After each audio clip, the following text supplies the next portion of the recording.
నా పేరు అబ్బాస్, డాక్టర్ అబ్బాస్.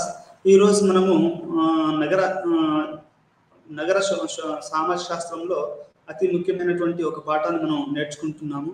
అదేంటి అంటే అర్బన్ సోషియాలజీలో నగర సామాజిక శాస్త్రంలో చాలా సిద్ధాంతాలు ఉంటాయి. దాంట్లో మార్క్సిస్ట్ సిద్ధాంతం కానివ్వండి, ఫంక్షనలిస్ట్ కానివ్వండి, లేకపోతే స్త్రీవాద సిద్ధాంతాలు కానివ్వండి, రకరకాల సిద్ధాంతాలు అనేవి ఉంటాయి.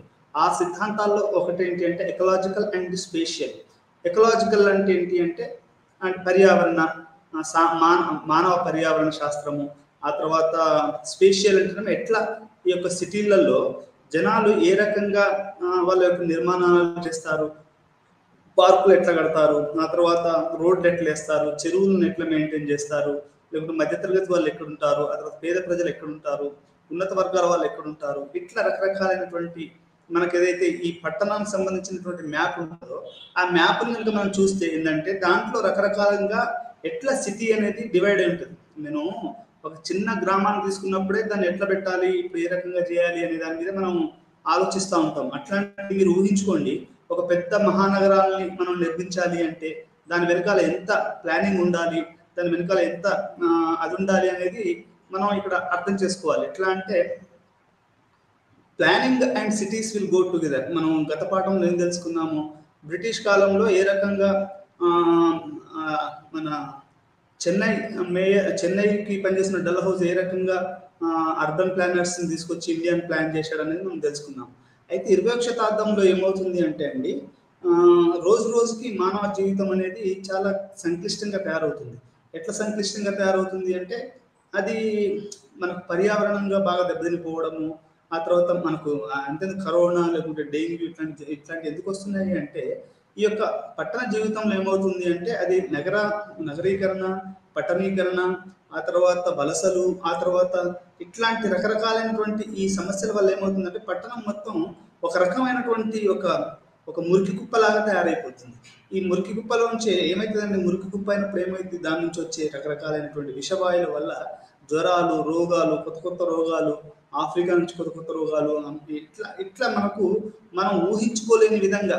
ఎప్పుడన్నా మీరు మీ చిన్నప్పటి నుంచి విన్నారా అంటే అసలు డెంగ్యూ అనేది, మెదడు వాపు అనేది, లేకపోతే కరోనా అనేది, లేకుంటే యాంథ్రాక్స్ అనేది, లేకుంటే అదేంటి ఇంకో కొత్త డిసీజ్ వచ్చింది, అది ఏంటంటే ఒమిక్రాన్, ఇట్లా అంటే రకరకాలైనటువంటి రోగాలు వస్తున్నాయి. అంటే దీనికి అన్నిటి గల కారణం మనం ఏం చెప్పుకోవచ్చు అంటే పట్టణాన్ని కనుక మనము సరైనటువంటి దిశలో నిర్మించకపోతే.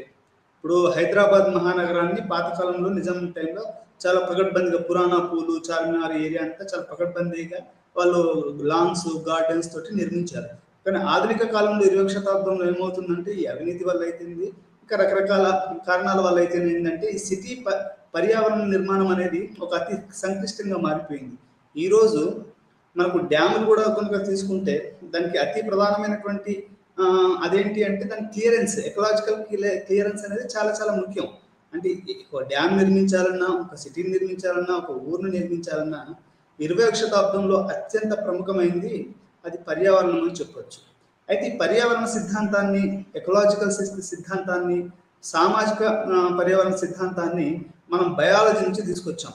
బయాలజీలో ఏ రకంగా అయితే మనకు కొన్ని ఒక పశువులు కానీ లేకుంటే ఎట్లయితే బతకడానికి కొన్ని పర్యావరణం అవసరమో మన మనుషులు కూడా జీవించడానికి ఎట్లాంటి బయాలజికల్ నీడ్స్ ఉంటాయి అనేది మనం ఇక్కడ అర్థం చేసుకోవాల్సినటువంటి విషయం. ఈ యొక్క విషయాన్ని మనం అర్థం చేసుకోవాలి అంటే దీంట్లో ఎట్లాంటి ఈ శాస్త్రవేత్తలు ఎట్లా కృషి చేశారు ఏంటి అనేది కూడా మనం అర్థం చేసుకోవాల్సినటువంటి విషయం ఉంది.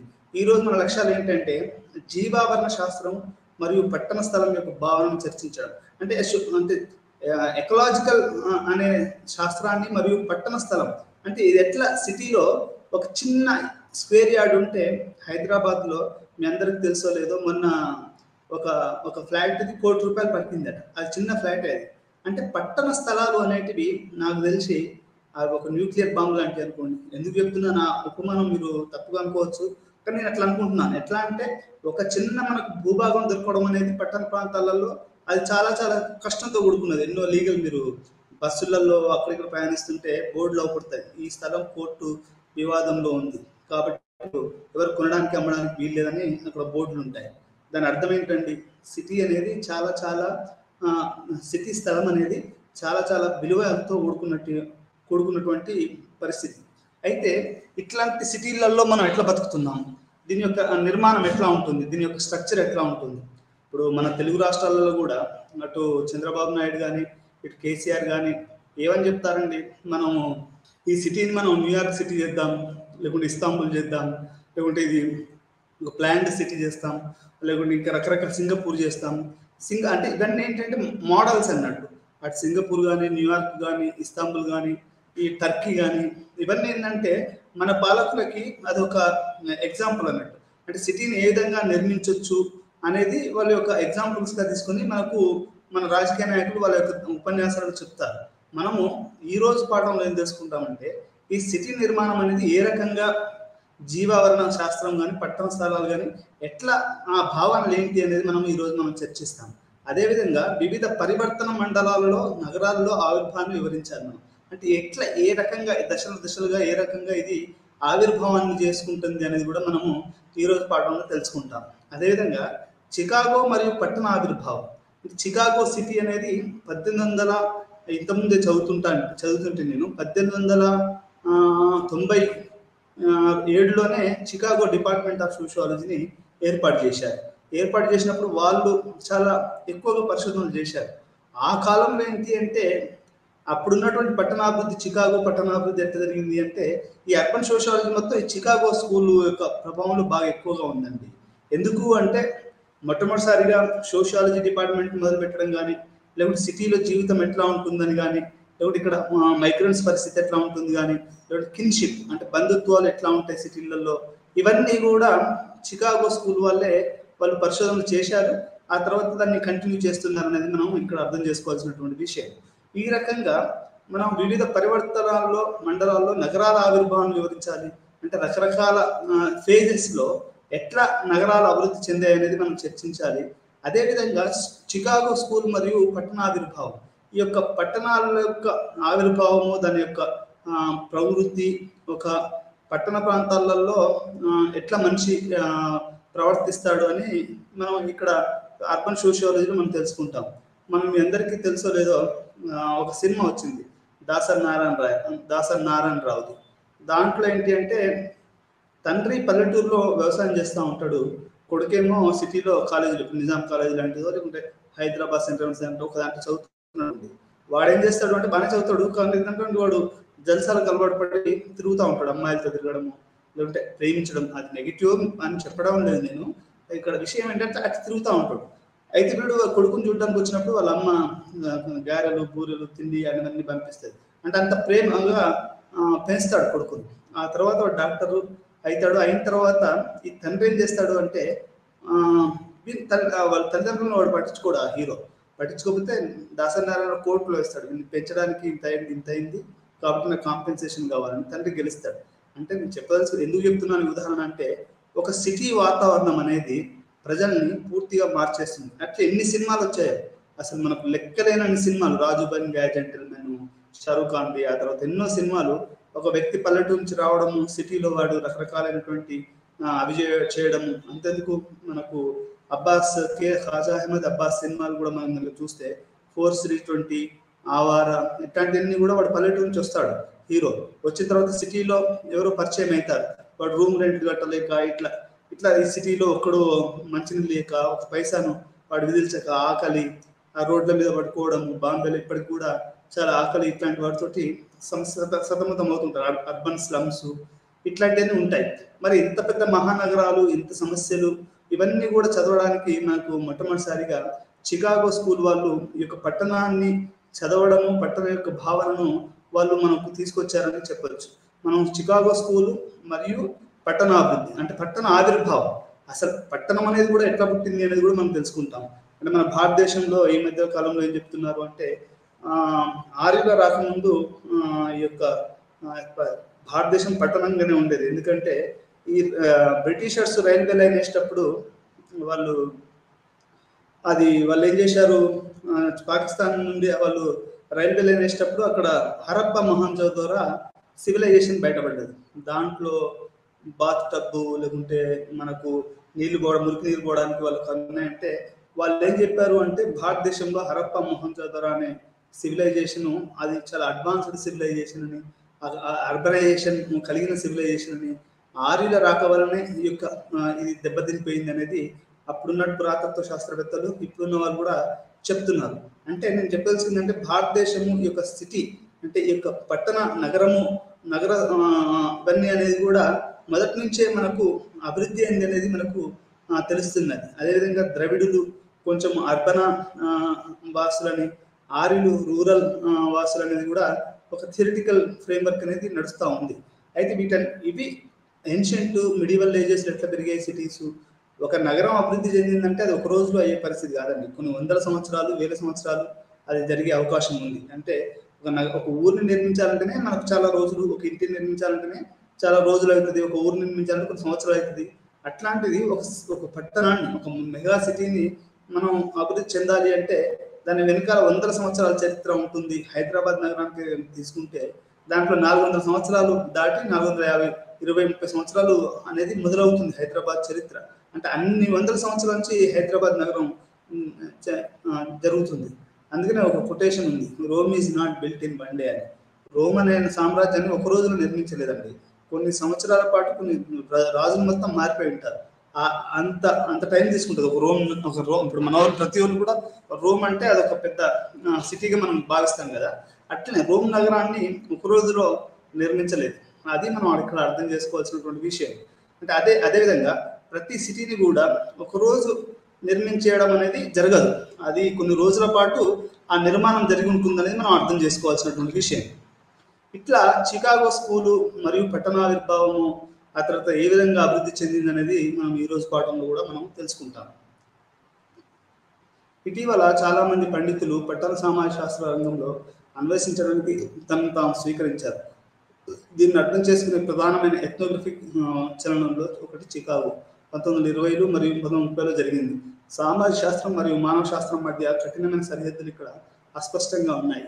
చికాగో వృద్ధి అందరికీ అధ్యయనం చేయడానికి చాలా ఆసక్తికరమైన సందర్భాన్ని అందించింది. పరిశ్రమలు, వాణిజ్యము వేగంగా అభివృద్ధి చెందడం వల్ల వివిధ ప్రాంతాల నుంచి ప్రజలు ఇక్కడ తరలి వచ్చారు. ఇప్పుడు మనకు కూడా ఒక ప్రాంతం విపరీతంగా డెవలప్ అవుతుంది అనుకోండి, అక్కడికి ఏమవుతుందండి, కొన్ని లక్షల మంది జనాలు వచ్చి చేరుతారు. ఉదాహరణకు మీకు చెప్తాను, నాగార్జున సాగర్ని కట్టేటప్పుడు కొన్ని ఒక 1000 లక్షల మంది గ్రామీణ ప్రజలు అక్కడ పోయి పనిచేశారు.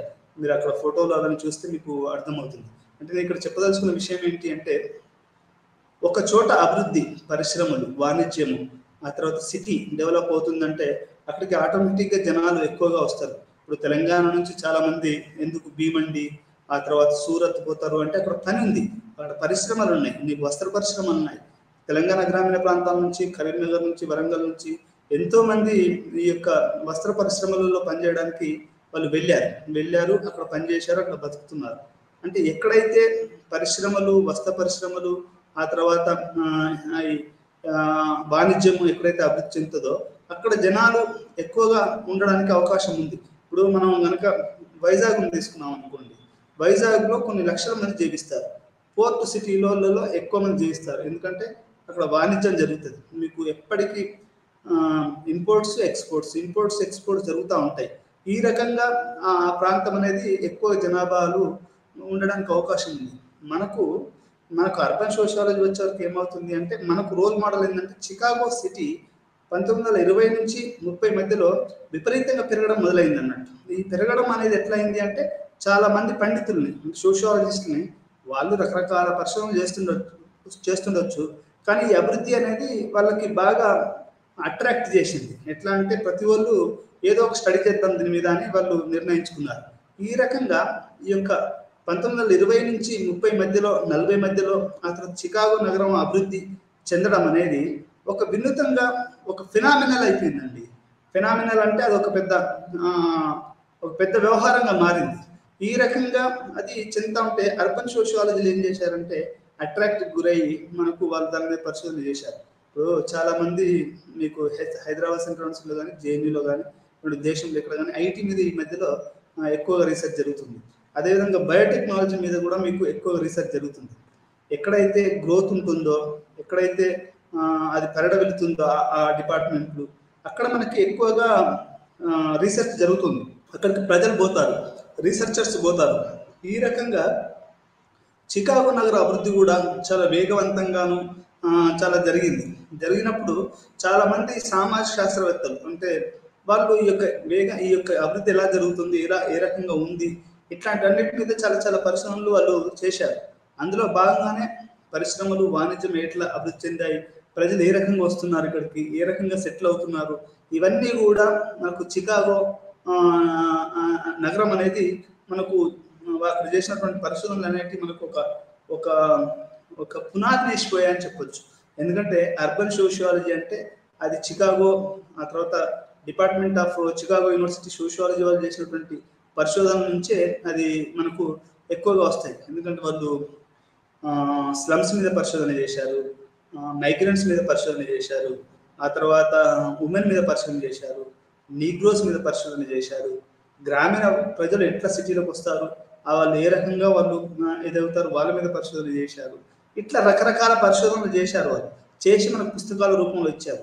అదేవిధంగా మనకు రాబర్ట్ పార్క్ రాసినటువంటి సిటీ అనే పుస్తకం కూడా ఇది మనకి ఒక భూమిక నేసేసి అంటే సిటీలో ఏ రకంగా మనిషి ఉంటాడు, ఏ రకంగా తన జీవితాన్ని గడుపుతాడు అనేది ఈ యొక్క రాబర్ట్ పార్క్ సిటీ అనే పుస్తకం అనేది మనకి తెలియజేస్తుంది.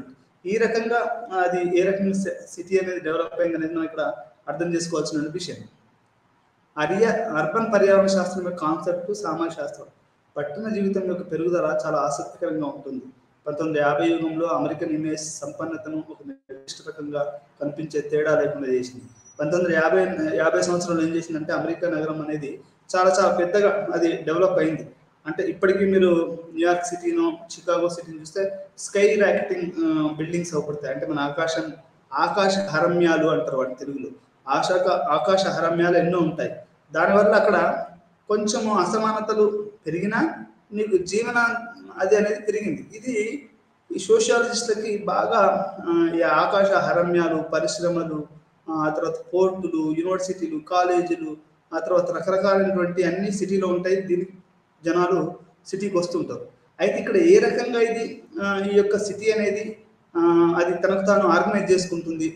ఇక్కడ ఎకలాజికల్ అండ్ స్పేషియల్ అంటే అర్థం ఏంటంటే మనం బయాలజీ అంటే జీవశాస్త్రం నుంచి ఒక జీవి ఎట్లాంటి పరిస్థితుల్లో జీవిస్తుంది, అది ఎటువంటి మార్పులకు గురవుతుంది. ఇప్పుడు మనం కనుక క్యాటర్ పిల్లర్ ఏమవుతుంది, అది చివరికి సీతాకోక చిలుకగా మారుతుంది కదా.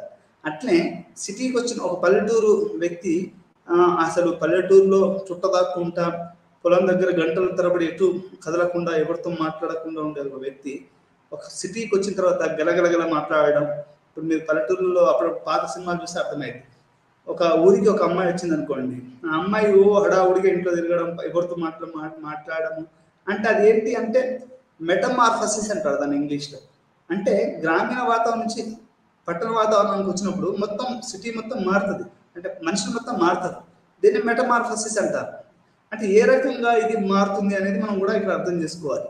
ఇక్కడ అమెరికా లాంటి సిటీలు, చికాగో లాంటి నగరాలు, జపాన్, టోక్యో, జర్మనీ ఇట్లాంటి దేశాలన్నీ కూడా మనకు ఏంటంటే చాలా చాలా వేగంగా అభివృద్ధి చెందాయి.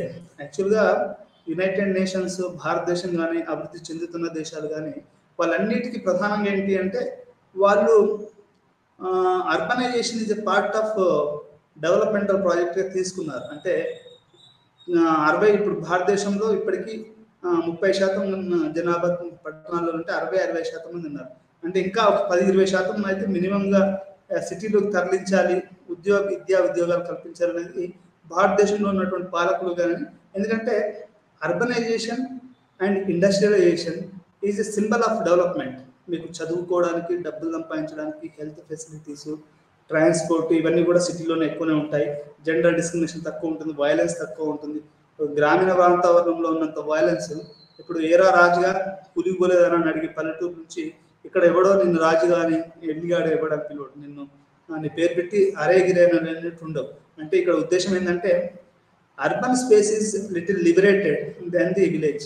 విలేజ్ ఏంటంటే ఫ్యూడలిజం ఉంటుంది, సిటీలో క్యాపిటలిజం ఉంటుంది, ఎవరికి టైం దొరకదు, ఎవరి బిజీలో పోతూ ఉంటాడు, నీ ఫ్రెండ్తో మాట్లాడడానికి కూడా నీకు టైం దొరకదు.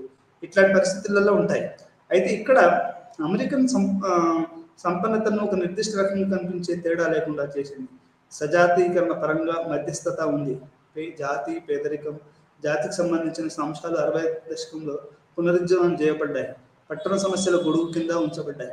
అంటే జాతి, పేదరికము, జాతికి సంబంధించిన అంశాలు, ఒక కమ్యూనిటీసు, లైవ్లీహుడ్స్, పావర్టీ, ఇవన్నీ కూడా ఈ పట్టణ సమస్యల గొడుగు కింద పెట్టాయి అనేది మనం ఇక్కడ అర్థం చేసుకోవాలి. అంతర్జాతీయ కార్మికులు మరియు శరణార్థులు రాజకీయ తిరుగుబాట్ల వల్ల సంబంధించిన వలసలు అదే సమయంలో ఆర్యాపాలు నగరం యొక్క స్వభావంలో గణనీయమైన మార్పులకు దారితీశాయి. ఇప్పుడు మీకు ఇంకోటి ఏంటంటే మొన్న సిరియా కనుక మీరు చూస్తే, సిరియాలో ఏమైందండి, అక్కడ జరుగుతున్నటువంటి అంతర్గత యుద్ధాల వల్ల చాలా మంది సిరియన్స్ యూరోప్ పోయారు. యూరోప్ వాళ్ళు ఒక బ్యానర్ పెట్టారు, యూరోప్ వెల్కమ్స్ ఎవ్రీబడి అని. శరణార్థులు ఎవరైనా వచ్చి బతకడానికి అక్కడ అవకాశం పెట్టారు. నా ఫ్రెండ్ ఒక అబ్బాయి జర్మనీ పోయితే అక్కడ అవపడ్డది ఏంటి అంటే, వాళ్ళు ప్రపంచంలోని శరణార్థులందరినీ పిలుస్తున్నారంట. అంటే వాళ్ళ దేశ పాలసీ అన్నట్టు. మనం కనుక శ్రీలంక అంతర్యుద్ధం జరిగినప్పుడు తమిళనాడులో చాలా మంది మనం ఆశ్రమం ఇచ్చాం. అదేవిధంగా ఇప్పుడు ఈ సిరియాలో జరిగినటువంటి ఈ అంతర్యుద్ధాలు ఏం చేస్తాయంటే కొన్ని కోట్ల మందిని, కొన్ని లక్షల మందిని డిస్ప్లేస్ చేస్తాయి. అది ఊహించడం అనేది చాలా కష్టం. ఈ అంతర్యుద్ధం అనేది దానివల్ల వచ్చినటువంటి వలసలు, ఆ తర్వాత పేదరికం, ఇవన్నీ కూడా మనకు అర్బన్ సోషియాలజీలోకి వస్తాయి. ఇప్పుడు ఒక సమస్యను చదవాలండి. ఉదాహరణకి బంగ్లాదేశ్ వాళ్ళు భారతదేశంలోకి ఎక్కువ చొచ్చుబడి, ఇప్పుడు మనకు అంతెందుకు మణిపూర్ రగులుతుంది. మణిపూర్లో అక్కడ ఉన్న ముఖ్యమంత్రి ఏమంటాడు, మాకు కూకీస్కి ఆ తర్వాత మైతేస్కి ఏం సమస్యలు లేవు, మేము పరిష్కరించుంటాం. కానీ అసలు సమస్య ఏంటంటే మా భారతదేశంలో చొరబడ్డటువంటి బంగ్లాదేశీయులు అని ఆయన చెప్తున్నాడు. అంటే ఈ యొక్క శరణార్థులు అన్నట్టు చాలా మంది బంగ్లాదేశీయులు అక్కడ బతకలేక ఇక్కడ ఇండియాకి వచ్చారు. ఆ తర్వాత శ్రీలంక నుంచి వచ్చారు. ఆ తర్వాత జూస్ ఉన్నారు, ముస్లిమ్స్ వచ్చారు, క్రిస్టియన్స్ వచ్చారు, ఆర్యులు వచ్చారు. ఇట్లా రకరకాలైనటువంటి వాళ్ళు వస్తూ ఉంటారు. వీళ్ళందరి గురించి ఎవరు చదవాలండి?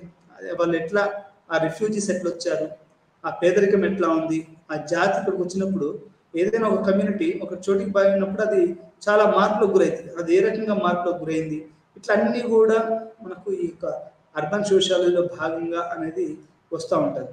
అంతర్జాతీయ కార్మికులు ఇప్పుడు దాంతో పాటుగా మీకు చాలా మంది చూస్తూ ఉంటారు, మన తెలంగాణ వాళ్ళు చాలా మంది మన సౌదీకి పోతూ ఉంటారు. సౌదీకి పోయిన తర్వాత అక్కడ ఒకసారి చిక్కుపడుతూ ఉంటారు, పాస్పోర్ట్లు మిస్ అయ్యో ఇంకేదేదో రకరకాల సమస్యల వల్ల అక్కడ చిక్కుపడిపోతూ ఉంటారు. అప్పుడు మన కేసీఆర్ అక్కడ చాలా మంది కార్మికులు సౌదీలో చిక్కబడిపోతుంటారు. ఈ రకంగా అట్లాంటి పరిస్థితుల్లో వాళ్ళ జీవితాలు ఎట్లా ఉంటాయి. గద్దర్ అని ఒక పాటను రాశాడు, నువ్వు అరబ్ అయినా కానీ నీ జీవితం మారిపోలేదు ముస్లిం పిల్లల మీద, అట్లా రాశాడు. అంటే నేను చెప్పాల్సిన విషయం ఏంటంటే ఈ వలసలు, ఆ తర్వాత కార్మికులు సిటీలలో ఎట్లా ఉంటారు.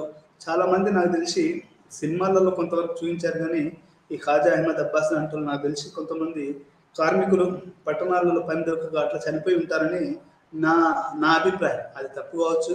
అంటే నీకు అర్బన్ జీవితంలో పట్టణాలలో ఈ యొక్క ఎట్లా ఉంటుంది, ఈ యొక్క శ్రామికుల జీవితం అనేది కూడా, అంతర్జాతీయ శ్రామికులు, శరణార్థులు, రిఫ్యూజీస్, ఇప్పుడు శ్రీలంక రిఫ్యూజీస్ ఉన్నారు మనకి, అట్లనే సిరియన్ రిఫ్యూజీస్. ఇంకోటి ఏంటంటే ఇప్పుడు కొత్తగా అది ముస్లిమ్స్, ఏ ముస్లిమ్స్, అది మయన్మార్ నుంచి వచ్చిన రోహింగా ముస్లిమ్స్.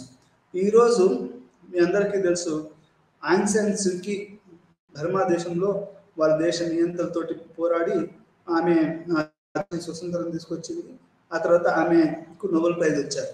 అట్లాంటి దాంట్లో మానవ హక్కుల హననం జరిగి చాలా మంది రోహింగా ముస్లిమ్స్ వాళ్ళ మీద జరుగుతున్న ఎథ్నిక్ క్లెన్జింగ్, జెనసైడ్ అనే వాళ్ళు చేసి వల్ల వాళ్ళు బార్డర్స్ దాడి బంగ్లాదేశ్లోకి ఎంటర్ కావడము, బంగ్లాదేశ్ నుంచి ఇండియాలోకి, ఇట్లా వాళ్ళు బర్మా నుంచి ఇండియాలోకి రావడం అనేది జరుగుతుంది.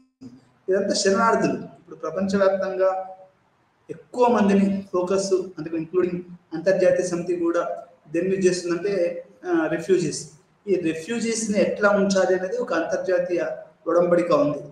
దాని ప్రకారమే ప్రతి దేశం పోవాలి. ఇప్పుడు నేను చూసినటువంటి ఒక శరణార్థుల శిబిరం ఎట్లా ఉందంటే, వాళ్ళకి రైస్ వస్తుంది, వాళ్ళకి ఎలక్ట్రిసిటీ ఉంటుంది, ఉండడానికి ఇల్లు ఇస్తారు, కానీ వాళ్ళకి మాత్రం రాజకీయంగా ఓటు హక్కు లేదు. నువ్వు పని చేసుకో, బతుకు, ఇవన్నీ చేయి, కానీ వాళ్ళకు పొలిటికల్ రైట్స్ ఉండవు. They have social rights, they have right to life, they have every right, but not political right. That is very important aspect of the refugees. ఈ శరణార్థులు అనేటివి ఇప్పుడు ప్రపంచంలో ఇప్పుడు వీళ్ళు చాలా మంది శరణార్థులకు వేరే దేశాలు ఇస్తున్నాయి, అన్ని రకాల ఫెసిలిటీస్ ఇస్తారు కానీ వాళ్ళకి రైట్ టు ఓట్ మాత్రం ఇవ్వరు అనేది ఇక్కడ మనం అర్థం చేసుకోవాల్సినటువంటి విషయం. రాజకీయ తిరుగుబాట్ల వల్ల సంబంధించిన వలసలు అంటే ఇప్పుడు రాజకీయ తిరుగుబాటు మీరందరూ చూసే ఉంటారు. ఇరాక్ అనేది రాజకీయ తిరుగుబాట్ల వల్ల మనకు చాలా రాజకీయ తిరుగుబాటు చాలా జరుగుతూ ఉంటాయి. చంద్రబాబు నాయుడు రాజకీయ తిరుగుబాటు చేశాడు వాళ్ళ మామ మీద, అట్లనే కేసీఆర్ ఆ పార్టీకి వ్యతిరేకంగా తిరుగుబాటు చేశాడు. ఈ తిరుగుబాట్ల వల్ల జరిగినటువంటి వలసలు ఇప్పుడు తెలంగాణలో చాలా మంది వలస వెళ్ళిపోయారు, ఆంధ్రాకి ఎంప్లాయీస్ వాళ్ళందరూ కూడా వెళ్ళిపోయారు. ఐరోపా నగరంలో గణనీయమైన మార్పులు దర్శింది. ఐరోపా అనేది యూరోప్ అనేది ఈ వలసలతోటి సతమతం అవుతుంది. అంతేందుకండి ప్రపంచమే ఒక రకంగా ఈ యొక్క వలసల విషయంతోటి రాజకీయంగా బాగా మనకు అది అవుతుందని మనం చెప్పొచ్చు. ఎట్లా అంటే వలసలు ఈరోజు రాజకీయాలను శాసిస్తున్నాయి. ఈరోజు నార్త్ ఈస్ట్లో భారతీయ జనతా పార్టీ రావడానికి గల ప్రధాన కారణం ఏంటంటే వాళ్ళు గత కొన్ని సంవత్సరాలుగా వాళ్ళు ఈ బంగ్లాదేశీ వాళ్ళు చొరబాట్ల మీద, కలకత్తా చొరబాట్ల మీద, కలకత్తాలో వాళ్ళు చుంటున్నారని లోకల్ పీపుల్ చాలా సంవత్సరాల నుంచి వాళ్ళు క్యాంపెయిన్ చేస్తున్నారు. దానివల్లనే ఈరోజు వాళ్ళు నార్త్ ఈస్ట్లో పవర్లోకి వచ్చారని మనం ఒక రకంగా చెప్పొచ్చు. అంటే ఎట్లా అంటే ఈ వలసలు అనేటివి వాళ్ళు ఇప్పుడు హైదరాబాద్లో కూడా రోహింగ్యా ముస్లిమ్స్ ఉన్నారని ఆ మధ్యలో బీజేపీ వాళ్ళు మాట్లాడుతూ ఉన్నారు. అంటే ఇక్కడ ఏంటి అంటే వలసలు అనేటివి ప్రతి దేశం యొక్క 21వ శతాబ్దం యొక్క రాజకీయ ముఖ చిత్రాన్ని మొత్తం మారుస్తున్నాయని మనం చెప్పుకోవచ్చు. యూరోప్, యుఎస్లో ఈ యొక్క వలసలు అనేటివి ఈరోజు ఆల్ ఇండియా సోషలాజికల్ కాన్ఫరెన్స్ పోయినా మీరు ఈ వలసలు అనేటివే చాలా ప్రధానంగా మనకు ఎక్కువగా అది మనకు చూపిస్తూ ఉంది. ఎట్లా అంటే ఎక్కువ మంది దాంట్లో ఉన్నారు. ఎందుకంటే 20వ శతాబ్దంలో ఏంటంటే మైగ్రేషన్ ఇవన్నీ కూడా చాలా ఎక్కువైపోయి వలసలు ప్రతి వాడు వలస పోవడానికి ఇష్టపడుతున్నాడు. ఇప్పుడు ఇండియాలో ఉండడానికి ఎవరు ఇష్టపడుతున్నాడు, అందరూ ఏ యూరోప్కో, యుఎస్కో, సౌదీకో పోవాలి, అట్లీస్ట్ ఏదో ఒక చిన్న పక్క దేశానికన్నా పోవాలని ఇట్లాంటి వలసలు అనేవి ఇవన్నీ కూడా ప్రపంచ దేశాల యొక్క రాజకీయ ముఖ చిత్రాన్ని, వాళ్ళ యొక్క యూరోప్ని, అమెరికాని, ఆ తర్వాత ఇండియాని, ఇట్లాంటి దేశాల మొత్తాన్ని మారుస్తుందని మనం ఇక్కడ ఒక అర్బన్ సోషియాలజిస్ట్గా మనం ఇక్కడ అర్థం చేసుకోవాల్సినటువంటి విషయం. కొత్త అవగాహన కోసం అన్వేషణ ప్రారంభమైంది. ఇప్పటివరకు అన్వేషకులు చాలా దూరంగా చూస్తున్నారు, కానీ మార్పులు ఇప్పుడు వారి చుట్టూనే కనిపిస్తున్నాయి. ఈ రకంగా గణనీయమైన మార్పులని ఒకప్పుడు అన్వేషించేవాళ్ళు, కానీ ఇప్పుడు వాళ్ళ చుట్టే ఈ కొత్త మార్పులు వస్తున్నాయి. అది మనకు మంచి జరుగుతుందని మనం అందరం భావించాలి. ఎందుకంటే ఈ రిఫ్యూజీస్ అనేది ఒక పెద్ద ఇష్యూ అండి అది. ఎందుకంటే మనం కనుక మీరు తస్లీమా నస్రీన్ బుక్ చదివిన మీకు ఏమర్థం అవుతుందంటే అక్కడ బంగ్లాదేశ్లో హిందువుల్ని ఏ రకంగా వాళ్ళు ఊచకొత్త కోశారు, ఎంత అవమానంగా చేశారు. అదే రకంగా భారతదేశంలో గుజరాత్లో లేకపోతే వేరే చోట్ల ఎట్లా అవమానకరంగా మైనారిటీస్ మీద దాడులు చేశారు అనేది ఇక్కడ అర్థం చేసుకోవాలి. అంటే మొత్తంగా ఇవన్నీ మార్పులు అన్నట్టు ఈ రకంగా చాలా మంది అన్వేషిస్తున్నారు. ఈ మార్పులు వారి చోటునే కనిపిస్తున్నాయని మనం అర్థం చేసుకోవాలి. గ్రోత్ ఆఫ్ అర్బనిజం, అసలు సిటీ అనేది ఏ రకంగా ఎట్లా రోజు పెరుగుతుంటా వచ్చింది. అది పట్టణం అనేది నేను ఇంతకుముందు కూడా చెప్పాను మీకు, ఒక రోజులో ఒక డేలో అది మాత్రం కాదు. ఇది కొన్ని రోజుల నుంచి, కొన్ని సంవత్సరాల నుంచి, కొన్ని లక్షల రకాల జనాలతోటి ఇక్కడ ఇది సిటీలు అనేటివి ఉంటాయి. దాంట్లో అది ఏ రకంగా అభివృద్ధి చెందినది మనం ఇక్కడ అర్థం చేసుకోవాలి. అర్బనిజం అంటే ఒక వ్యవహారంగా అర్థం కాదు. మార్పు మరియు పట్టణ జీవితం యొక్క విభిన్న అంశాలను హైలైట్ చేయవలసిన వివిధ అధ్యయనాల ద్వారా దీన్ని మనం చూడవచ్చు. ఇటువంటి కొన్ని ప్రముఖ రచనల గురించి మనం ఇక్కడ చర్చిస్తాం. నేల్ శాండర్సన్ యొక్క ది హెబో అండ్ హెబో భావన చికాగోను సామాజిక ప్రపంచాలను చాలా సముచితంగా వివరిస్తుంది. ఈ హెబో అంటే ఏంటి అంటే సిటీలో ఈ నేల్ ఆండర్సన్ అనే అతను కూడా ఒక హెబోనే. అతను హెబో అంటే ఏంటి లేదండి, ఎవడో నాలంటే అబ్బాస్ గాడు అనేవాడు ఒక చిన్న సిటీకి వచ్చాడు, చదువుకున్నాను 10th క్లాస్ వరకు చదువుకున్నాను. ఒక చోట జాబ్ తీసేస్తాడు, ఒక చోట పని చేస్తాను, అక్కడి నుంచి జాబ్ తీసేస్తారు, వేరే దాంట్లోకి పోతాను, అక్కడ జాబ్ తీసేస్తారు, ఇంకొక దాంట్లోకి పోతాను, అక్కడ జాబ్ తీసేస్తారు. ఇట్లా ఒక మనిషికి ఒక నిర్దిష్టమైనటువంటి ఒక చెప్పడం కాకుండా అది వాడు మాటికి మారుతుండడాన్ని మనం హెబో అని మనం చెప్పొచ్చు. ఇది చాలా ప్రముఖమైనటువంటి వర్క్ అని చెప్పొచ్చు. ఎందుకంటే మీకు హైదరాబాద్లో కూడా చూస్తే కూడా హెబోస్ ఎక్కువ ఉంటారు. అదేంటంటే వాళ్ళు ఒక చోట కాదు ఇక, ఎందుకంటే ఇప్పుడు అందరికీ ప్రైవేటైజేషన్ వాళ్ళు ఏం చెప్తున్నారు, అందరికీ ప్రభుత్వ ఉద్యోగాలు రావు బాబు, మీరు ప్రైవేట్ ఉద్యోగాలలో పనిచేసుకోవాలి, ప్రైవేట్ ఉద్యోగాలను రెగ్యులర్ చేసుకోవాలి తప్ప అందరు ప్రభుత్వాలు ఉద్యోగాలు కావాలనుకోవడము అది అని వాళ్ళు మాట్లాడుతున్నారు. ఇక్కడ ఈ హెబో అనేది కూడా ఇట్లా ఒక చిన్న చిన్న జాబులు ఇవన్నీ చేసుకుంటూ వాళ్ళు రకరకాలుగా జీవించడాన్ని మనం హెబో అని మనం చెప్పుకోవాలి. హెబోను శాశ్వతమైన లేదా లేకపోవడంతో బేసి ఉద్యోగాలు చేస్తున్న వలస కార్మికుడిగా పరిగణించవచ్చు. అంటే ఈ హెబోకి వానికి శాశ్వత ఉద్యోగం ఏముండదండి. వాడు ఏంటంటే వాడు రకరకాల జాబులు చేస్తూ ఉంటాడు. మీకు ఉదాహరణ చెప్తాను, ఒక చిన్న ఉదాహరణ. మా ఊర్లో ఒక వ్యక్తి ఉన్నాడు, డాక్యా అని. పాపం వాడు ఒక దళిత కుటుంబానికి చెందినవాడు. వాళ్ళకి భూమి లేదు, పిల్లలు చనిపోయింది, కొంచెం నత్తి. వాడు ఏంటంటే ప్రతి వాళ్ళు వాడిని ఎట్లా వాడతారు అంటే మనకు పర్మనెంట్గా వారికి చేసుకోవడానికి ఏం లేదు. వాడిని ఎవరింట్లో ఉంటే వాడు ఆ పని చేసుకోవడం, కట్టెలు కొడతాడు, బర్రెలు కాస్తాడు, ఏదైనా సామాన్ దించాలంటే దించుతాడు. మా ఇంట్లో కూడా పని చేశాడు వాడు. వాడిని ఒక రకంగా హెబో అని చెప్పచ్చు, విలేజ్ హెబో అని చెప్పొచ్చు. దానికి ఒక పర్మనెంట్ అంటే ఏముండదు. ప్రతి ఊర్లో ఇట్లా కొంతమంది ఒకరిద్దరు ఉంటారు అట్లా హెబోస్. అదే సిటీలో అయితే కొన్ని లక్షల మంది ఉంటారు హెబోస్. ఎట్లా అంటే వాళ్ళకి ఒక శాశ్వతమైన ఉద్యోగం ఉండదు. ఏదో కుటుంబ సమస్యలు, ఆల్కహాలిజము, డ్రగ్స్ అబ్యూజు, పేదరికము, కులము, మతము, ఇట్లా రకరకాల కారణాల వల్ల వాడు ఒక శాశ్వతమైన ఉద్యోగం లేకపోవడం వల్ల బేసి ఉద్యోగాలు అంటే మినిమం బేర్ నీడ్స్ చేస్తూ ఒక చోటు నుంచి ఇంకొక చోటికి, ఇంకో చోటు నుంచి ఇంకో చోటికి వాడు మారుస్తూ వాడు తన జీవితాన్ని గడిపేవన్నీ మనం హెబోగా తెలుసుకోవాలి. హెబోస్ అనేవాళ్ళు సిటీలో ఎక్కువగా ఉంటారు. ఎందుకంటే ఏ రోజు కూడా మనకు పరిశ్రమలు కానీ వీళ్ళు కానీ ఎవరికి ఒక మంచి ఉద్యోగం ఇవ్వాలని కోరుకోరు. వాడి కింద ఒక బానిసగా పనిచేయాలని ప్రతి ఒక్కరు కోరుకుంటాడు. ఈ రకంగా ఉండడం వల్లనే హెబోస్ కూడా వచ్చాయి. నాకు తెలిసి మానవ హక్కుల ఉద్యమం చాలా బలంగా తయారైపోయి అందరికీ విద్యా ఉద్యోగాలు, ఒక ఆరోగ్యకరమైన సమాజం చేస్తే కానీ ఇవన్నీ రావు. లేకపోతే హెబోస్ అనేవాళ్ళు మనకు ఎక్కువగా పెరిగే అవకాశం ఉంది. కొత్త పట్టణాలు మరియు నగరాలు రావడంతో సామాజిక చలనశీలత పెరిగింది. సోషల్ మొబిలిటీ అనేది మనకు పెరిగింది. చికాగో ఇప్పటికే రైళ్లు ముఖ్యమైన జీవన వర్గాలతో హెబో రాజధానిగా ఉంది. నేను ముందే చెప్పాను కదా, హెబో రాజధానిగా అంటే it's a capital city for many hobos. ఇది ఎట్లా అంటే ఒక ప్రపంచ హెబోలకి ఇది ఒక మనకు చికాగో అనేది ఒక రాజధానిగా ఉంది. అంటే ఎన్ని లక్షల మంది అక్కడ హెబోస్ ఉంటుంటారో మీరు అర్థం చేసుకోవచ్చు. అంటే అది హెబోలకి అందరు హెబోలే ఒక రకంగా, అంటే ఒక 10-20% మంది తప్ప నాకు తెలిసి చికాగో నగరం మొత్తం కూడా హెబోస్తో నిండి ఉంటుందేమోనని నా యొక్క అభిప్రాయం. హెబోకు రాజధానిగా ఉంది. అండర్స్ పర్సనాలిటీ నుండి తప్పుకుందున్న ఇట్లాంటి జీవితాన్ని గడుపుతున్నందున స్వయంగా హెబోగానే ఉండేవాడు. అంటే యొక్క ఆండర్సన్ కూడా అతను కూడా స్వయంగా హెబోగా ఉన్నాడు అనేది మనం ఇక్కడ అర్థం చేసుకోవాలి. అంటే ఒక వ్యక్తిగత జీవితం ఉంటే కానీ ఒక మంచి పుస్తకం రాయలేవండి.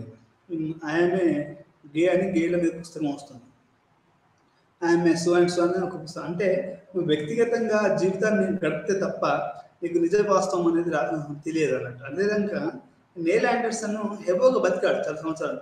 రకరకాల జాబులు మారి ఉంటాడు, రకరకాల తిట్టుంటారు, రకరకాల జీవితాన్ని. ఇప్పుడు ఎవరో చెప్తా ఉంటారు, మనకు ఒబెరాయ్ హోటల్ అని గొప్పగా అనుకుంటాం, కానీ ఒకప్పుడు వాడు చిన్న పిల్లడికి ఉన్నప్పుడు పేదరికంలో ఉండి యొక్క కప్పులు గడిగేవాడట. అంటే మనకు ఆ జీవిత అనుభవం ఉంది వాడికి, కాబట్టి వాడు పెద్ద అది చేశాడు, ఇది పెద్ద పెద్ద హోటల్స్ నిర్మించాడు. అంటే ఇట్లా హెబో కూడా, నీల్ ఆండర్సన్ కూడా రకరకాల పనులు చేశాడు వాడు. కాబట్టే వాడు ఆ పుస్తకం రాశాడు. ఏమని? హెబో అనే పుస్తకం రాశాడు.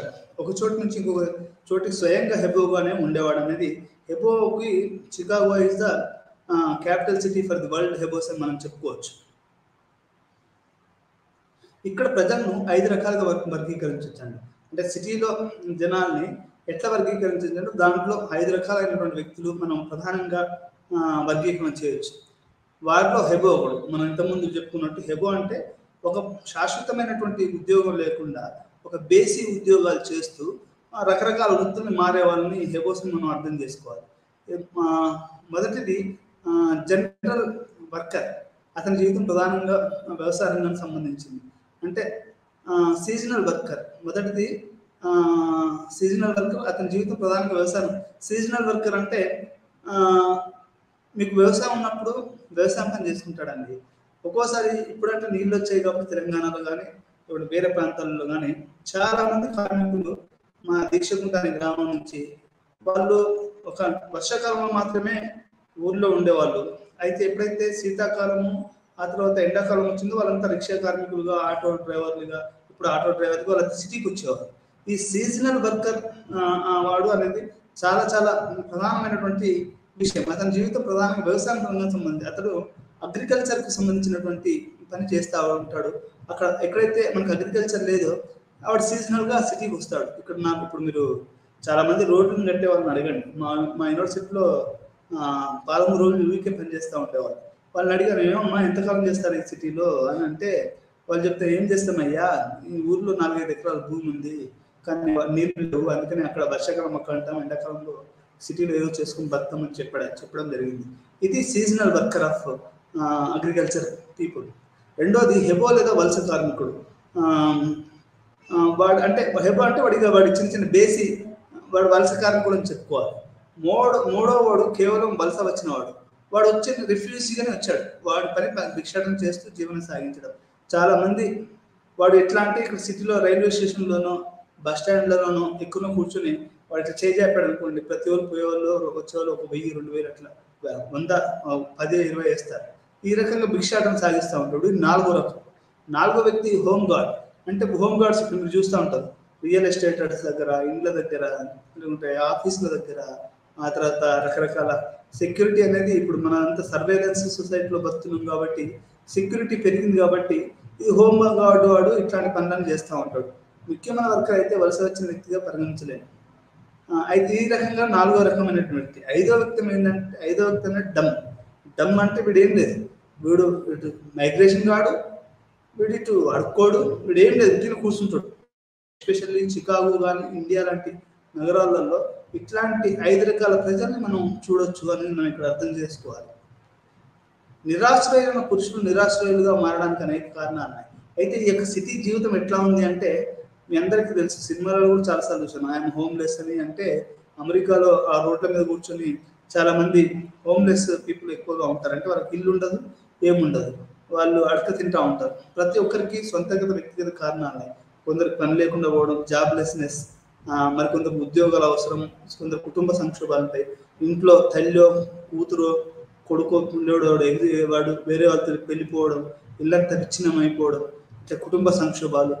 మరికొంత మద్యపానం, కొంత డ్రగ్స్, మద్యపానం. వాడు ఉదయం లేచిన కానీ మంచినీళ్ళు తాగడు. వాడు మద్యం అంటుకున్నాడు అంటే వాడికి మద్యంతో బతాడు. ఇప్పుడు కలకూరి ప్రసాద్ అనే ఒక కవి వాడు మద్యం తాగి తెచ్చాడు. అట్లాంటి కాదు, చాలా మంది దళితులు, బహుజనులు, కార్మికులు, వ్యవసాయదారులు ఈ మద్యం అనేది, ఆల్కహాలిక్ అనేది ఒక మనం చెప్పలేమండి. అది దాని నుంచి అసలు దాని ప్రభావం ఒక భూతం లాంటిదని చెప్పొచ్చు. అంటే నేను మద్యాన్ని వ్యతిరేకంగా ప్రచారం చేయడం కాదు, కానీ మద్యం అనేది ఒక లిమిట్ వరకు తీసుకోవాలని డాక్టర్ సజెస్ట్ చేస్తున్నారు. ఇక్కడ ఏం జరుగుతుందండి, ఇది ఒక వ్యసనం లాగా తయారైపోయి అది చాలా సమస్యలకు దారితీస్తుందని మనం అర్థం చేసుకోవాలి. నిరాశ్రయులైన వలస జీవులందరికీ ఒకే ఒక కారణం చెప్పబడలేదు. అంటే ఇట్లా హోమ్లెస్ పీపుల్ కావడానికి, నిరుద్యోగంగా ఉండడానికి వ్యక్తిగత కారణాలు, పేదరికము, కులము, మతము. అంటే చాలా మంది ఇంకొకటి కూడా ఒక సామాజిక పరంగా ఇంకొకటి కూడా మాట్లాడుతూ ఉంటారు. ఏంటి అంటే థియరిటికల్గా speaking poverty is a by product of the caste system అంటారు. అంటే నువ్వు కులంగా ఒక దళితునిగా నువ్వు అట్లా తొక్కిపెట్టావు కాబట్టి వాడు పేదరికంలోకి వచ్చాడు అనేది ఇక్కడ మనం అర్థం చేసుకోవాల్సిన విషయం. ఇట్లా దేవుడు ఒక కారణం అని జీవులందరికీ ఒకే, అంటే అందరి మనుషులకి ఇదే కారణం అని మనం చెప్పడానికి కుదరదు. ఒక్కొక్కరికి ఒక కారణం ఉంటుంది. ప్రతి క్షణం మహిళలు కలిగించలేదు, చాలా మందికి పెళ్లి కాలేదు, పడక సౌకర్యాన్ని పొందడం కోసం హెబో స్వార్థ మార్పిడి జరిగింది. చాలా మందికి సిటీలలో పెళ్లిళ్ళు కావండి. మీరు చాలా మంది అదేంటో మరి, ఇప్పుడు నాకు కూడా పెళ్లి కాలేదు. అంటే చదువులో ఈ యొక్క జీవిత భాగంలో ఏంటంటే ఈ ఉరుకుల పరుగుల జీవితం పెళ్లిళ్ళు కావు. ఎంత అంటే మహిళలు, ఒంటరి మహిళలని ఈ మధ్యలో పుస్తకం కూడా మీకు రిలీజ్ అయింది. చాలా మంది పడక సౌకర్యాన్ని పొందడం కోసం హెబో స్వార్థ మార్పిడి జరిగింది. అంటే ఒక హెబో ఉండడానికి ఇల్లు రెంట్కు ఉండాలి అంటే, ఇప్పుడు కర్ణాటకలో పనిచేసేటప్పుడు రెంట్కు, ముస్లిమ్స్ అంటే రెంట్కి వరకు అది ఉండాలి అంటే ఎంతో కష్టం పడవలసి వచ్చింది. ఒక మత మార్పిడి చేస్తే కానీ ఇల్లు, ఓన్లీ ఉండడానికి మత మార్పులు జరిగాయి. చాలా మంది చేతిలో చాలా సమయం ఉంది కానీ తక్కువ డబ్బు ఉంటుంది. మరియు అందువల్ల విండో షాపింగ్ మరియు నగరాల మీద ల్యాండ్ మార్కర్ పాయింట్ అని నడపవచ్చు. అంటే విండో షాపింగ్ అంటే ఏంటంటే మీ దగ్గర డబ్బులు ఉండకపోతే ఓన్లీ చూసుకుంటూ పోతాం. ఇప్పుడు మనం రోడ్ల మీద పోతాం. నిన్న నేను బస్సులో ప్రయాణిస్తున్నాను. వోక్స్ వ్యాగన్ షాప్ ఉంది. వోక్స్ వ్యాగన్లో నీకు రోల్స్ రాయ్ కార్లు అవన్నీ అవపడుతున్నాయి. ఇట్లా చూసుకుంటా పోయాను. నా చిన్నతనం ఇంటర్మీడియట్లో అట్లా చూసేటప్పుడు ఏంటంటే టీవీలు అప్పుడే కొత్తగా వచ్చాయి. ఆ టీవీలు ఒకే షాప్లో ఒక 50, 100, 200 టీవీలు చూసి అట్లా ఆశ్చర్యంగా చూస్తూ ఉండేవాడిని. అన్ని తెరల మీద ఒకే బొమ్మ రావడం, అది నాకు ఒక చిన్న పిల్లోనిగా వరంగల్ ఇప్పుడు మా నాన్నతో పోయినప్పుడు కానీ అమ్మతో పోయినప్పుడు కానీ చూస్తే ఆ విండో షాపింగ్ అంటారు. దాన్ని మనం కొనము, కానీ బయట నుంచి అద్దాలకి వెళ్ళి చూసి మనం సంతోషపడతా ఉంటాం. డబ్బు లేని వాళ్ళందరూ కూడా నగరాలలో 99% మంది విండో షాపింగ్ చేస్తారండి. అంటే పెద్ద పెద్ద వస్తువుల విషయంలో చెప్తున్నా. అది ఎందుకంటే డబ్బులు అంతగా ఉండవు. ఇప్పుడు రోల్స్ రాయ్ కార్ అంటే అందరు విండో షాపింగ్ చేయవలసిందే. ఒక 0.1% కూడా అది కొనేవాళ్ళు ఉండరు. మిగతా 99.999% మాత్రం విండో షాపింగ్ చేస్తారు. ఆ తర్వాత వాళ్ళు అది చేస్తారు. ఇక్కడ మిషన్ సంస్థలు మరియు స్వచ్ఛంద సంస్థలు వారి రోజువారీ జీవితంలో భాగం కావు మరియు దూరంగా ఉంచబడ్డాయి. స్వచ్ఛంద సంస్థలు ఇవన్నీ కూడా వాళ్ళు దూరంగా ఉంచారు. వారి కోసం సామాజిక సంస్థ చాలా బలహీనంగా ఉంది. పార్క్ ప్రకారం హోమియో రియాన్ సాధారణ కార్మిక హోదాలో ఉన్నాడు. అంటే స్వచ్ఛంద సంస్థలు కానీ మత సంస్థలు కానీ ఎవరు కూడా ఈ హెబోస్ని అంతగా కావాల్సినంతగా వాళ్ళని దగ్గర తీసుకోలేదని మనం అర్థం చేసుకోవాలి. ఇక్కడ గ్యాంగులు కూడా ఇంకొక ప్రధానమైన సిటీ యొక్క ఇంకొక ప్రధానమైనటువంటి అదేంటంటే గ్యాంగులు ఉంటాయండి. ఎట్లా అంటే మీరు గాడ్ ఫాదర్స్ చూసే ఉంటారు. గాడ్ ఫాదర్ సినిమా చూస్తే అది ఒక పెద్ద గ్యాంగ్. ఈ గ్యాంగ్ల ఏర్పాటుకి ఏంటంటే ఎథ్నిసిటీ అంటే ఇప్పుడు తెలంగాణ వాళ్ళంతా ఒక గ్యాంగ్గా, ఆంధ్ర వాళ్ళంతా ఒక గ్యాంగ్గా, హైదరాబాద్ వాళ్ళంతా ఒక గ్యాంగ్గా, ఇట్లా గ్యాంగులుగా ఏర్పడే అవకాశం ఎక్కువగా ఉంది. Ethnicity may lead to form of the gang. ఈ అర్బన్ స్పేస్లలో మీకు గ్యాంగ్ వార్స్ ఎక్కువ జరుగుతాయి. ఎట్లా అంటే మీకు గ్యాంగ్ లీడర్ అని ఒక సినిమా కూడా వచ్చింది, చిరంజీవి. దాంట్లో 4-5 ఫ్రెండ్స్ ఉంటారు, వాళ్ళంతా కలిసి తిరుగుతూ ఉంటారు. సిటీలలో కూడా ఈ గ్యాంగ్ వార్స్ ఉంటాయి. ఇప్పుడు డ్రగ్ గ్యాంగ్స్ ఉంటాయి, ఆ తర్వాత ట్రాఫికింగ్ గ్యాంగ్స్ ఉంటాయి, ఆ తర్వాత బిజినెస్ గ్యాంగ్స్ ఉంటాయి, మాఫియాస్ ఉంటాయి, రియల్ ఎస్టేట్ గ్యాంగ్స్ ఉంటాయి. ఈ గ్యాంగ్ అనేది ఏంటంటే అది ఒక ఆసక్తికరమైన విషయం. అంటే సిటీలోనే గ్యాంగ్ ఎట్లా ఉంటారు, ఈ మధ్య కాలంలో పిల్లలు కూడా గ్యాంగ్ ఏర్పడుతున్నారు. ఒక చిన్న గ్రూప్గా నేను మా ఊర్లో చూసింది ఏంటంటే చిన్నపిల్లప్పుడు అంటే ఫ్రెండ్స్ ఉంటారు అనుకోండి, రకరకాల వాళ్ళు వీళ్ళంతా ఉంటారు, కానీ గ్యాంగ్లు ఏర్పడుతూ ఉంటారు. వీళ్ళందరూ కలిసి వాళ్ళు చందాలు వసూలు చేయడం, అది లేకపోతే ఇంకేం చేయడం అనేది చేస్తూ ఉంటారు. అంటే ఈ గ్యాంగ్ కల్చర్ అనేది కూడా మనకు సిటీలలో ఉంటుంది. దీన్ని మనం అధ్యయనం sociologist has to understand this. నాకు తెలిసి ఇది చాలా మంచి స్టడీ అవుతుంది. ఎవడైనా ఒక గ్యాంగ్ మీద అంటే ఒక సినిమా ఇప్పుడు చిరంజీవి ఫ్యాన్స్ ఉంటారు, వెంకటేష్ ఫ్యాన్స్ ఉంటారు, అమితాబ్ బచ్చన్, షారూఖ్ ఖాన్ ఫ్యాన్స్, ఇది కూడా ఒక గ్యాంగ్స్ అని మనం చెప్పుకోవచ్చు. లేకపోతే రిలీజియస్ గ్యాంగ్స్ ఉంటాయి, ఒక కమ్యూనల్ గ్యాంగ్స్ ఉంటాయి, లేకపోతే గోండా గ్యాంగ్ ఉంటుంది, లేకుంటే దొంగల గ్యాంగ్ ఉంటుంది, అలీబాబా దొంగల గ్యాంగ్. అది ఇట్లా గ్యాంగ్స్ అనేటివి కూడా ఈ యొక్క సిటీలో ఒక ప్రధానమైనటువంటి సోషలాజికల్ ఇష్యూ అండి ఇది. ఈ సందర్భంలో థ్రెషర్ చాలా పనితీరైంది. 1927 ప్రచురించిన అతి ముఖ్యమైన రచన ది గ్యాంగ్ పట్టణ జీవితంలో అపరాధం కనిపించింది మరి అధ్యయనం చేయబడింది. అంటే ఈ యొక్క డెలిక్వెన్సీ ఈ యొక్క ఎట్లా జరుగుతుంది సిటీలలో అనేది మనకు తెలుస్తుంది.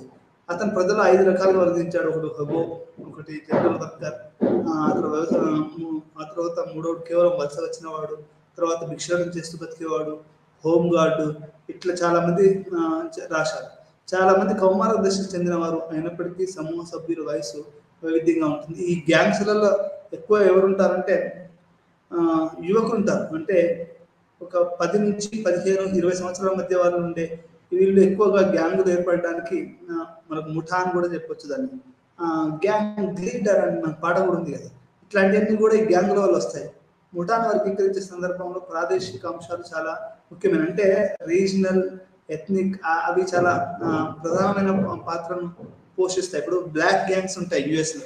వాడు వచ్చి మా ఫ్రెండ్ అంటున్నాడు, వాడు వచ్చి డైరెక్ట్ పిస్టల్ పెడితే పెట్టేస్తాడు డబ్బులు ఇవ్వకపోతే. అంటే ఈ రకంగా మనకు బ్లాక్ వర్కర్స్, బ్లాక్ గ్యాంగ్స్, ఆ తర్వాత సెక్స్ వర్కర్స్ గ్యాంగ్ ఉంటుంది. ఒక నలుగురు ఐదుగురు అమ్మాయిలు కలిసి వాళ్ళు కష్టపడకుండా ఒక వ్యభిచార వృత్తిని, అది ఒకవేళ అది బ్యాన్ అనుకోండి ఆ దేశంలో, వాళ్ళు ఒక గ్యాంగ్ ఏర్పడి మీరు రోడ్ల మీద పోతా ఉంటే వ్యభిచార వృత్తి చేసే వాళ్ళు పిలుస్తూ ఉంటారు డ్రైవర్స్ వాళ్ళని. అది ఒక గ్యాంగ్ అని మనం చెప్పుకోవచ్చు. అయితే కాలక్రమేణా ఈ ముఠాల నిర్మాణం తగ్గిందని చెప్పొచ్చు. ఇది గ్యాంగ్స్ అనేటి అంటే లా వీటి వల్ల ఏమైందంటే ఈ గ్యాంగ్స్ అనేది తక్కువైందని చెప్పొచ్చు. ఎట్లా అంటే రోజు రోజుకి పెరుగుతున్నటువంటి ఈ యొక్క పోలీసు అది చదువు వీటి వల్ల గ్యాంగులు తగ్గాయని చెప్పొచ్చు. ఇది మనం అర్థం చేసుకోవాల్సిన విషయం. నగరం యొక్క ప్రాదేశిక స్టేటస్ పరివర్తన మార్గంగా అర్థం నిరంతర ప్రభావాలు ఉంటాయి. 47 పట్టణ పరిసర ప్రాంతాల లక్షణం ఏంటంటే అన్ని ఒకదాంతో ఒకటి చాలా వైవిధ్యంగా ఉంటాయి. ప్రతి సిటీ ప్రతి ప్రకృతిలో చాలా డైనమిక్గా ఉంటాయి, తద్వారా తరచుగా మారుతూ ఉంటాయి. పోటీ అనేది ఉనికిగా మార్గంగా మారింది. ప్రజలు సబ్ స్ట్రాటస్ ఏర్పాటు చేసుకుని ఇతరుల వ్యక్తుల వల్ల వ్యవహరించారు. డార్వినిజం ఏకాభిప్రాయం మరియు కమ్యూనికేషన్ ఆలోచనలు స్వాధీనం చేస్తుంది. అత్యంత శక్తివంతమైన నివాసులు ఆ విధంగా ఉత్తమ స్థానాలు పొందుతారు మరియు ఇతరులను తదనంగా సర్దుబాటు చేస్తారు. నగరం యొక్క ప్రాదేశిక స్టేటస్ అంటే మెయిన్ కోర్ ఉంటుంది అనుకోండి. దాంట్లో ఎవరుంటారు అంటే బాగా ధనవంతులు. ఇప్పుడు మీరు కోటీస్లోనే హ్యాబిట్స్లోనే ఉండాలనుకోండి, అదేంటి అంటే బాగా ధనవంతులు, ఆ తర్వాత ఇట్లాంటి వాళ్ళు మాత్రమే దాంట్లో ఉంటారు. అంటే ఇది సర్వైవల్ ఆఫ్ ది ఫిటెస్ట్. ఇప్పుడు డార్విన్ చెప్పినటువంటి సర్వైవల్ ఆఫ్ ది ఫిటెస్ట్లో ఏం చెప్తాడు, బలం ఉన్నటువంటి అది ఇప్పుడు సింహం మిగతా కొంచెం తనకంటే బలం తక్కువ ఉన్న వాటిని చేసి బతుకుతూ ఉంటుంది. అంటే డబ్బులు ఎక్కువ ఉన్నవాడు ఏం చేస్తాడు అంటే వాడు ఇప్పుడు ఏ మెయిన్ సెంటర్లో వాడు తన యొక్క బిజినెస్ను ఓపెన్ చేసి, చెప్పుల షాప్ అయినా, బట్టల షాప్ అయినా, బ్యాంక్ అయినా, అది మెయిన్ సెంటర్. అంటే ఇట్లా నగరం యొక్క ప్రాదేశిక అంటే టెరిటోరియల్ స్టేటస్ ఎట్లా ఉంటుంది అంటే ఇట్లా సర్కిల్ ఉంది అనుకోండి. ఆ సర్కిల్లో మెయిన్లో బిజినెస్ పీపుల్ ఉంటారు, తర్వాత దాంట్లో వర్కర్స్ ఉంటారు, మూడో దాంట్లో వేరే ఒక మిడిల్ క్లాస్ పీపుల్ ఉంటారు, జనరల్ పీపుల్ ఏమో 4వ స్టేటస్లో ఉంటారు, ఫైనల్ స్టేజ్లో ఏమో ట్రాన్స్పోర్ట్, మెట్రో ఉంటుంది సిటీ మొత్తం చివరిలో. ఈ రకంగా ఉంటుంది. అంటే ఈ యొక్క ఎట్లా ఉంటుంది ఆకృతి అనేది మనకు ఇక్కడ అర్బన్ సోషియాలజీలో మనం అర్థం చేసుకోవాల్సినటువంటి విషయం. అంటే కమ్యూనికేషన్ సిస్టమ్ కానీ, ఏ కులం ప్రజలు, ఏ ప్రాంతం ప్రజలు, లేకపోతే ఏ వర్గం ప్రజలు ఎక్కడ బతుకుతారు అనేది ఈ యొక్క ఎకనామిక్ స్టేటస్ మీద ఆధారపడి ఉంటుంది అనేది మనం ఇక్కడ అర్థం చేసుకోవాలి. బర్గెస్ అంటే BURGES. ఇతను చికాగో నగరాన్ని ఒక మోడల్గా తీసుకొని అతను ఒక ఆదర్శవంతమైన నగరం యొక్క మ్యాప్ను అతను తయారు చేయడం జరిగింది. మొదటి సర్కిల్లో కేంద్ర వ్యాపార జిల్లా, అంటే ఇంతకుముందు మీకు చెప్పినట్టు ఆ ప్రదేశంలో బాగా డబ్బులున్న వాళ్ళు. తదుపరి సర్కిల్ నుండి వ్యాపారం మరియు ఆర్థిక వ్యవస్థ అయినప్పటికీ కళలు, వలసదారులు మొదలైనవి విరుద్ధమైన విషయాలు ఇప్పటికి ఉన్నాయి. సహజంగా పెరుగుతున్న పొరుగు ప్రాంతాలు సూచించే సహజ ప్రాంతాలు చికాగో సమాజ వ్యవస్థల ప్రకారం ఆర్థిక శిక్షలను సృష్టించబడ్డాయి. చికాగోను ఇలా ఉంచడం నుండి ఇతర నగరాలను ఇదే పద్ధతిలో ఉంచడం వరకు సాధారణీకరించడం, దీని ద్వారా ఎదుర్కొన్న విమర్శ, వ్యక్తుల మధ్య సహజీవన సంబంధంతో పాటు ఆధిపత్యం మనం గుర్తించడం మరియు మార్చడం ముఖ్యమైనది. పరివర్తన మార్గంగా అర్థం ఇది నిరంతర ప్రభావం గురవుతుంటుంది. సిటీ అనేది ఎప్పటికీ అది ఒక నిరంతరం అది ఒక మార్పులకు గురవుతుంది అనేది మనం ఇక్కడ అర్థం చేసుకోవాలి. మొదటి సర్కిల్లో మాత్రము అది వ్యాపారానికి సంబంధించినటువంటివి ఉంటాయి. ఇప్పుడు మా ప్రొఫెసర్ గారు అశోక్ నగర్లో ఆయన ఒక స్టడీ సర్కిల్ ఓపెన్ చేశారు. అశోక్ నగర్ అనేది ఒక కోర్ ఆఫ్ ది సిటీ అని చెప్పుకోవచ్చు. అన్ని స్టడీ సర్కిల్ అక్కడనే ఉంటాయి, మీకు ట్యాంక్ బండ్ కిందనే అది ఉంటుంది. అంటే ఇట్లా ఒక వర్గ దృక్పథాన్ని అది చూపిస్తుందని మనం అర్థం చేసుకోవాలి. అన్ని లోపాలను బట్టి సిద్ధాంతం ఖచ్చితంగా చికాగో సమావేశస్తులకు సహాయపడింది. వారికి ఒక నిర్దిష్ట రకమైన యాంకరింగ్ అందించబడింది. దీని యొక్క పరివర్తన మండలం కూడా అధ్యయనం చేయవచ్చు. ఏదైనా ఒక స్థలం యొక్క పర్యావరణ భావన ఎల్లప్పుడూ సాంస్కృతిక రకరకాలు మరియు మానవ స్పృహ ద్వారా ప్రభావితం అయినప్పటికీ కొన్ని ప్రాంతాలకు నగరం వంటి సామాజిక రచన అర్థం చేసుకోవడానికి మరింత కేంద్రంగా ఉంటుంది. అంటే ఈ యొక్క నగరాలు అనేవి ఎప్పటికీ ట్రాన్సిట్ అవుతూ ఉంటాయి, మారుతూ ఉంటాయి అనేది మనం ఇక్కడ అర్థం చేసుకోవాలి. ఈ చికాగో నగరము అనేది మనకు ఒక ఉదాహరణ అన్నట్టు. అర్బన్ సోషియాలజీకి is a biggest example that how the society moves అనేది ఇక్కడ అర్థం చేసుకోవాలి. అర్బన్ స్టడీస్లో సామాజిక శాస్త్రం మరియు మానవ శాస్త్రం, అంటే ఈ యొక్క అర్బన్ స్టడీస్ అనేది ఒక సోషియాలజీ చేస్తారా, ఒక పొలిటికల్ సైన్స్ పీపుల్ చేస్తారా అంటే అర్బన్ స్టడీస్లో ఎవడైనా చేయొచ్చండి. మీరు సిటీలో ఉన్న పేదరికం చదవాలనుకుంటారు, పొలిటికల్ సైన్స్ చదవచ్చు, ఒక ఆంథ్రోపాలజీ చదవచ్చు, ఒక ఎకానమిస్ట్ చదవచ్చు. అర్బన్ ఇప్పుడు ప్రొఫెసర్ రెహమాన్ గారు ఉన్నారు, ఆయనే నిజాం కాలేజీలో ప్రొఫెసర్. ఆయనే అర్బన్ వర్కింగ్ క్లాస్ మీద ఆయన ఇన్ఫార్మల్ లేబర్ మీద, సిటీ ఇన్ఫార్మల్ లేబర్ ఉంటారు కదా, ఫార్మల్ లేబర్ అంటే ఫార్మల్ లేబర్ అంటే వర్క్ యూనియన్స్లో పనిచేసి పరిశ్రమలు పనిచేసే వాళ్ళంతా ఫార్మల్ లేబర్ అంటారు. ఇన్ఫార్మల్ లేబర్ అంటే టీ షాపుల్లో పనిచేసే వాళ్ళు, పంక్చర్ షాప్. ఫుట్బాల్ ట్రావెలర్ అన్న ఒక కవితలో నేను ఏం రాసినంటే, ఆయన football traveller, there is no guarantee of reaching destination, life and death and football traveller, crushing crowd and pulsating public, call of duties hunting attend రాశాను. అది ఒక సిటీలోనే ఎట్లా ట్రాన్స్పోర్ట్ సిస్టమ్ ఉంటుందనేది రాశాను. అదే రకంగా హైదరాబాద్ నగరం కూడా ఎంత వేగంగా ఉంటుంది అనేది కూడా రాశాను. చాలా కవితలు నేను మహానగరాలనే రాశాను. అంటే ఇట్లా సోషియాలజిస్టులు నేను హైదరాబాద్నే పిహెచ్డి చేశాను ఓల్డ్ సిటీ మీద. ఎన్నో విజయాలు ఉన్నాయి, అదేవిధంగా పరిష్కరించిన సమస్యలు కూడా ఎన్నో ఉన్నాయి. ఇప్పుడు ఉదాహరణ పొల్యూషన్ ఉంది, నువ్వు ఎన్ని కోట్లు వేల కోట్లు పెడితే హైదరాబాద్ పొల్యూషన్ పోయింది అనేది అది అది అది మనం ఆలోచించాలి, దానికి ఒక లెక్క లేదు.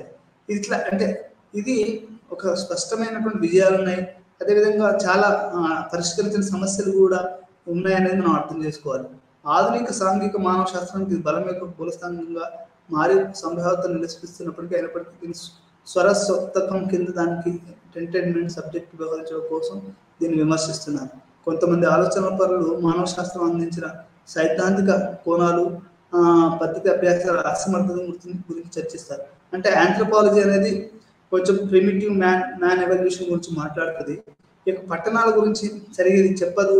దీన్ని మనం అర్బన్ ఆంథ్రోపాలజీని మనం పెద్దగా సీరియస్గా తీసుకోకూడదు అనేది కూడా ఇక్కడ చాలా విషయాలు మనకు అర్థమవుతుంది. ఇది ప్రాథమికంగా మనం ఏంటంటే యొక్క సోషియాలజీ కానీ ఆంథ్రోపాలజీ, అర్బన్ ఆంథ్రోపాలజీ కానీ ఈ రెండు కూడా, ఈ ఆంథ్రోపాలజీ అంటే ఏంటంటే సిటీలో ఒక డెప్త్గా ఒక చేసే అవకాశం ఉంది. ఒక స్లమ్స్లో వాళ్ళకి పోయి చాలా డెప్త్గా మనకు కోణాన్ని అర్థం చేసుకునే పరిస్థితి అనేది ఉంది అనేది మనం ఇక్కడ అర్థం చేసుకోవాలి. ఈ రకంగా అర్బన్ సోషియాలజీలో సమాజ శాస్త్రం మరియు మానవాభివృద్ధి శాస్త్రం కూడా మనకు ఇక్కడ కొత్తగా వస్తున్నటువంటి ట్రెండ్స్ ప్రకారం ఇప్పుడు ఎథ్నోగ్రఫిక్ అకౌంట్స్, ఫిల్మ్స్ ఇవన్నీ కూడా సిటీలో చేయాలంటే ఆంథ్రోపాలజిస్టులు చేస్తూ ఉన్నారు, వాళ్ళు వీడియోస్ చేస్తూ ఉన్నారు, మాట్లాడుతున్నారు.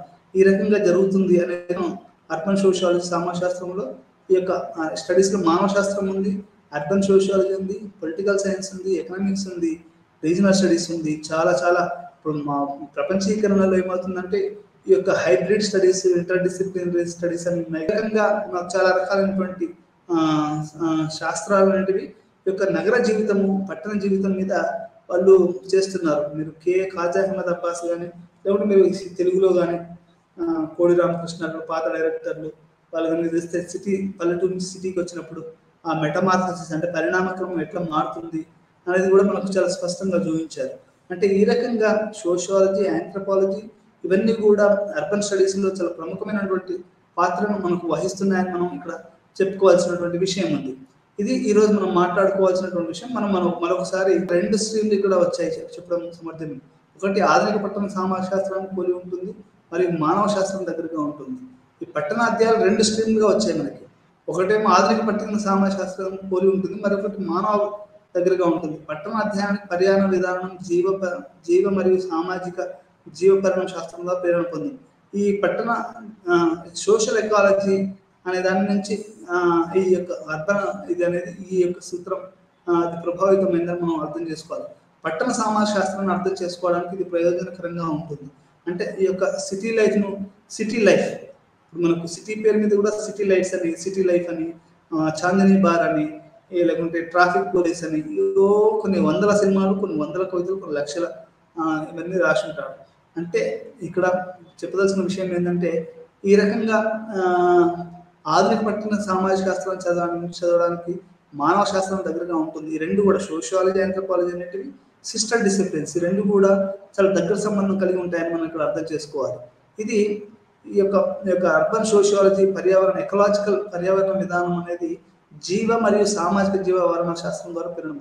అంటే ఇప్పుడు ఉదాహరణకి చార్లెస్ డార్విన్ది వాళ్ళు దాని ద్వారా అతని స్పీషీస్ ఏం చెప్తాడంటే కొన్ని వేల సంవత్సరాల నుంచి ఈ యొక్క జీవాలు ఏకకణం నుంచి అభివృద్ధి అయ్యి రకరకాల రూపాలలో కోతి, మానవుడు, chimpanzee, human being and chimpanzees and monkeys are co brothers అని మనం చెప్పుకుంటారు.